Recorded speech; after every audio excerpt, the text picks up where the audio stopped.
Ladies, breakups are hard. I am going to definitely give you that. There's nothing easy about them, especially when it's with a person that you thought you would spend the rest of your life with, or even a person that you just spent a lot of quality time with. A lot of intimate information's been shared, a lot of phenomenal times and moments that you guys share together that you can't get back, a lot of memories that you made with the individual.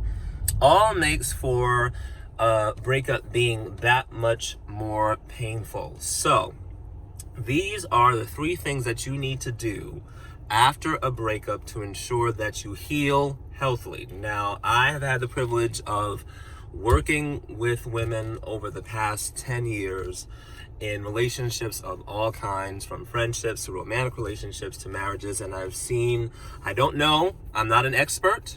I don't know everything. I don't even know anything. I endeavor to be a lifelong student of patterns and behaviors, and I endeavor to convey that and present that to you so that you can go about this process in a more efficient and healthier way. Because if you don't do these 3 things, and if you're not intentional about the healing process after a breakup, you're going to put yourself into a very dysfunctional cycle. The first thing that you need to do after a breakup is delete them. Delete the ex. What does that mean? Unfollow them on social media. I can't tell you how many ladies I have had to coach and talk about after a breakup, after a separation, after a relationship they've been in has not gone the way it's supposed to be. They agree that it's so, and they refuse to delete them off their social media their social media avenues. They follow them on Instagram. They shadow them on Facebook. They still have their phone numbers, for heaven's sake. And it's like, why are you doing that? Here's the thing. There is no way on God's green earth that you are going to heal and get past the breakup if you keep watching the person that you were spending your life with living their life without you. It's not going to work, and you're going to wind up hurting yourself. Delete them. That means unfollow them on Facebook. That means unfollow them on Instagram, Twitter, TikTok, LinkedIn. That means delete their number and block them. Especially depending on the severity of the breakup and what led to the breakup in the first place. Delete them. If you're going to heal healthily and get past a breakup, you've got to delete them, because you've got to. Here's another reason why you've got to delete them.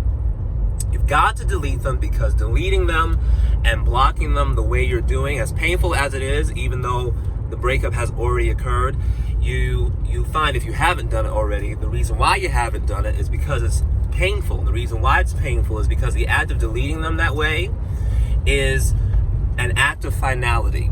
In other words, it's kind of like closing the casket and seeing the casket go into the ground, which is very morbid. I've been through that with my grandmother. I know that's really rough.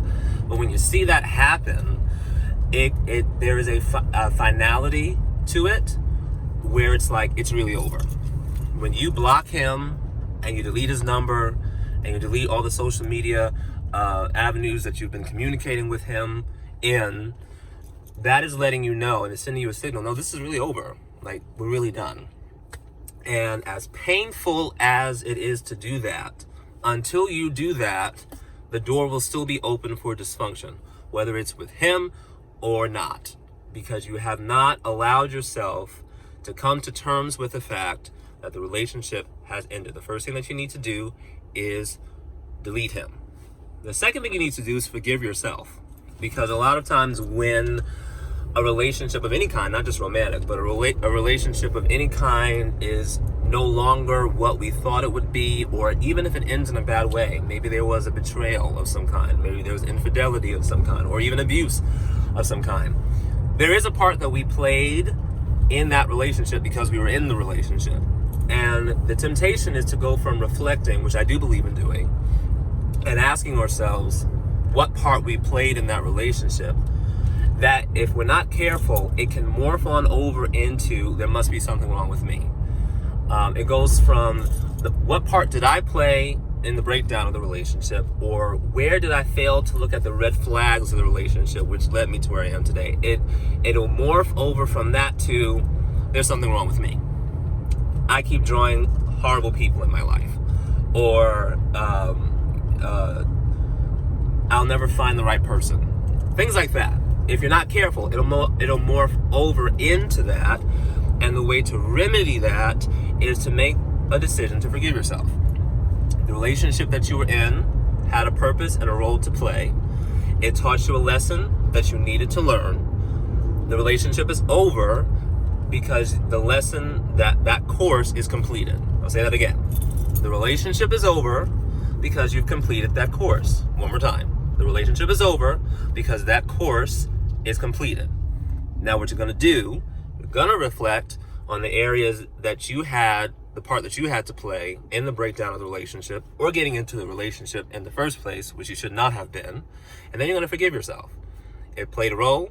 It served a purpose. You learned the lesson. The relationship is over. And you did the best you could with the information that you had. Forgive yourself. You did the best you could with the information that you had, the life experiences that you've had, the role models that were in front of you. When it came to relationships, you did the best you could. If you knew better, Maya Angelou said it, you would do better. First thing you need to do, delete him. This is not going to work if you don't delete him. If you don't delete him, you're not going to forgive yourself. Because here's what you're going to do. If you don't delete him, you're going to see him living his life. You're going to see him moving on, or you're going to see him giving off the impression, which you can do on social media, that he has moved on. And then you're going to feel jealous and envious and upset and pissed off. And after you've gone through all that whole storm of emotions, then you're going to feel bad and be full of regret and anger towards yourself for feeling that way. And it's just going to be a vicious cycle. This is not going to work if you don't delete him. So the first thing you've got to do is delete him. Hard? Yes. Got to do it. And do it all the way. I mean, don't just keep his Facebook and then delete his Instagram because he happens to post on Instagram more. Because I promise you, you're going to delete his Instagram, you're going to keep his Facebook, and then he never posts on Facebook as much as he will suddenly, all of a sudden do. And you're like, what in the world? He never posts on Facebook like that. I promise you he will. It's not enough to delete his phone number, you must block it. Because there are some dudes that are a little special and they'll move on and they'll be healthy and they may want to advance into maybe just a friendship basis with you as opposed to just being in a romantic relationship, and that works very, very, that doesn't work a whole lot. Just telling you. Based on, now I'm not the expert, not an expert, not a guru. Just after 10 years, you see some patterns. And I can just tell you that very seldom works. So you got to delete him all the way. After you delete him all the way, you're going to reflect and you're going to forgive. Reflect on the part you played in the relationship, in the breakdown of the relationship, and you're going to forgive yourself because you did the best you could with the information that you had at the time. And the third thing you're going to do is you're going to rekindle the vision that you had for your own life as an individual. There is a danger, a grave, grave danger in allowing the entirety of who you are as a person and your identity to be wrapped up in a human being who is just as faulty and just as capable of making mistakes as you are. There should only be one God in your life. And if you make the partner or the person you're in a romantic relationship with be your everything, you are setting yourself up for hurt and you are setting them up for failure where you're concerned, okay? Now that this breakup has occurred, it was a lesson you needed to learn. The relationship is over because the course is completed.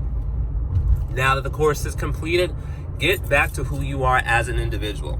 Find out what you like. Find out what you enjoy to do and do that. Get used to being okay with you, which is going to be really hard, especially if you've been in a relationship for a long time. Get used to enjoying you again. Get used to doing the things that fill your cup up now. Find and fine-tune the call. That's why you have to have a call. You have to have a sense of purpose. And a lot of individuals enter, I've seen this, I'm just telling you. You don't have to believe me, but I'm telling you. Seen it for years and years and years and years.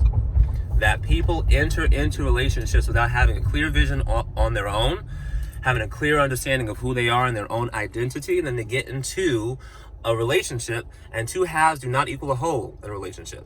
Two halves equal an incomplete, dysfunctional, enabling relationship. I'm just telling you. I've seen it, and I'm speaking to you based on what I've seen. Now, I don't know everything. There can be exceptions. Welcome your thoughts in the comments below. If you disagree, I welcome your ideas, your thoughts, your feedback, whole 9 yards. Just saying to you, you should have already have entered into that relationship with a clear identity of who you are, who you're called to be, where you're going, and whose you are. If you don't, that was a problem in the beginning. As hard as that is to say, that's the first problem. Now that the relationship has ended, get to know you, who you are, whose you are, where you're going, where you're headed, what you like, what you enjoy, where you see yourself down the road. What do you enjoy? And then being proactive in pursuing those things. Because here's the thing, after a breakup, you've got to learn, you've got to begin the process of getting on with your life. You must do it. Once a relationship ends, your life doesn't end. Your life doesn't end when a relationship ends. Your life does not end when a relationship ends. You need to get back to living your life again, okay? Your entire life does not revolve around a human being. And listen, I got you. I have walked women through this. I know it's hard. I know it's painful, especially depending on the severity of the breakup. Hard, challenging. I got you. I know it's painful. But you've got to believe in yourself. And you've got to believe that you are worth getting past this and worth experiencing and enjoying life beyond this, because you are. He failed you. Okay. That doesn't mean you are a failure, and it doesn't mean your life needs to cease to be, because there are millions and millions of guys out there. Let me just tell you, they are everywhere.